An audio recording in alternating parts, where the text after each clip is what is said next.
Hi everyone, எல்லோரும் எப்படி இருக்கீங்க? நம்ம சேனலில் இது வரைக்கும் தமிழ் கொஸ்டின்ஸ் நிறைய டிஸ்கஸ் பண்ணியிருக்கோம். அதை தொடர்ந்து நம்ம ஹிஸ்ட்ரி தான் பார்க்க போகிறோம்.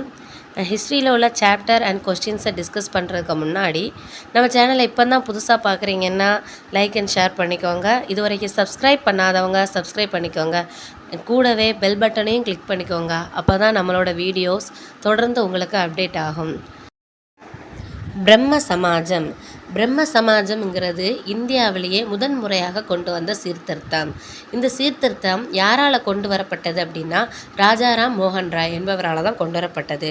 இந்த ராஜாராம் மோகன் ராய் இந்தியாவோட விடிவெள்ளி அப்படின்னு அழைக்கப்படுறாரு.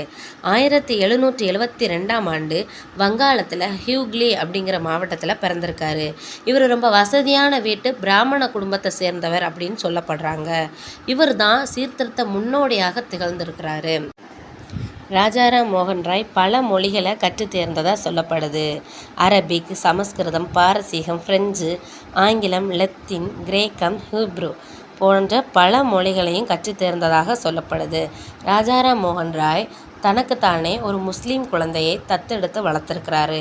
1817 சமய பரப்பாளரான டேவிட் ஹேர் என்பவருடன் சேர்ந்து கல்கத்தாவில் ஒரு இந்து கல்லூரி ஒன்றை நிறுவியிருக்கிறாரு. அந்த கல்லூரி தான் இப்போ கல்கத்தா கல்லூரி அப்படின்னு அழைக்கப்படுது. பல பெண்களுக்கான கல்லூரியை நிறுவியிருக்காங்க. சீர்திருத்தங்கள் என்னெல்லாம் கொண்டு வந்திருக்காங்க அப்படின்னு பார்ப்போம். இந்திய வரலாற்றிலேயே இந்த சமூக சமய சீர்திருத்தம் தான் முதல் இடம் வகிக்குது. ராஜாராம் மோகன் ராய் நிறைய மறுமலர்ச்சி இயக்கங்களை கொண்டு வந்திருக்கிறாங்க. இந்தியாவில் இருக்க மக்களுக்குள்ளேயே பகுத்தறிதல், சமத்துவம், சுதந்திரம், மனிதாபிமானம் இது போன்ற விஷயங்களால் நிறைய கவரப்பட்டிருக்காங்க. இவர் நிறைய நூல்களையும் எழுதியிருக்கிறாங்க. இயேசு கிறிஸ்துவின் கட்டளைகள், அமைதிக்கும் மகிழ்ச்சிக்கும் வழி போன்ற நூல்களையெல்லாம் ராஜாராம் மோகன் ராய் எழுதியிருக்கிறாங்க. 1872 கேசவ் சந்திர சென் அப்படிங்கிறவரால் பலதார மணமுறை, குழந்தை திருமணம் இவற்றை எதிர்க்கக்கூடிய சட்டம் இந்தியாவில் கொண்டு வரப்பட்டிருக்கு. இது மூலமாக தான் சதி முறைகள் ஒழிஞ்சதாக சொல்லப்படுது.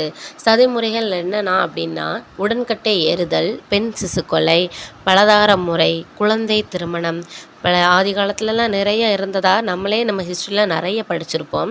அது எல்லாமே வில்லியம் பெண்டிங் பிரபு தான் தடுக்கிறதுக்கு பாடுபட்டிருக்காங்க. அவங்களுக்கு உறுதுணையாக இந்த ராஜாராம் மோகன் ராய் இருந்ததாக தான் சொல்லப்படுது.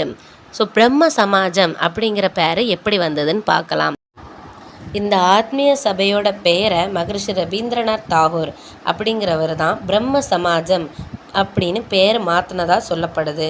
அவர் யாருன்னு பார்த்தீங்கன்னா ரவீந்திரநாத் தாகூரோட தந்தை. 1805 ஆங்கிலேய கிழக்கிந்திய கம்பெனியில் வேலைக்கு சேர்ந்து 1814 வரைக்கும் அங்கே தான் பணியாற்றியிருக்கிறாரு.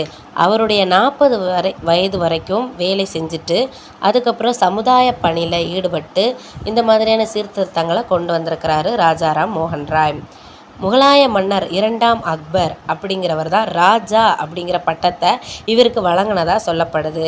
இவர் வார இதழ் ஒன்று தொடங்கியிருக்கிறாரு. வார இதழ் சம்வாத் கௌமுதி அப்படிங்கிற வார இதழை இவர் தொடங்கியிருக்கிறாரு. பிரிஸ்டல் அப்படிங்கிற இடத்துல இவர் இறந்ததாக சொல்லப்படுது. 1815ஆம் ஆண்டு இவர் தொடங்கின ஆத்மீய சபை தான் பிரம்ம சமாஜம் அப்படின்னு உலகெங்கிலும் அழைக்கப்படுது. ஒரே கடவுள் அப்படிங்கிற கொள்கையை இவர் தான் கொண்டு வந்திருக்கிறாரு. உபநிடதங்கள், விவிலியம், குரான் இவற்றெல்லாம் வச்சு ஒற்றுமையாக இருக்கணும் அப்படிங்கிறது தான் இவரோட சமூக சமய சீர்திருத்தங்களில் சொல்லியிருக்கிறாங்க. இதுதான் பிரம்ம சமாஜம் அப்படின்னு அழைக்கப்படுது. இன்றைக்கி நம்ம சேனலில் ராஜாராம் மோகன் ராயை பற்றி பல விஷயங்கள் பார்த்தோம்.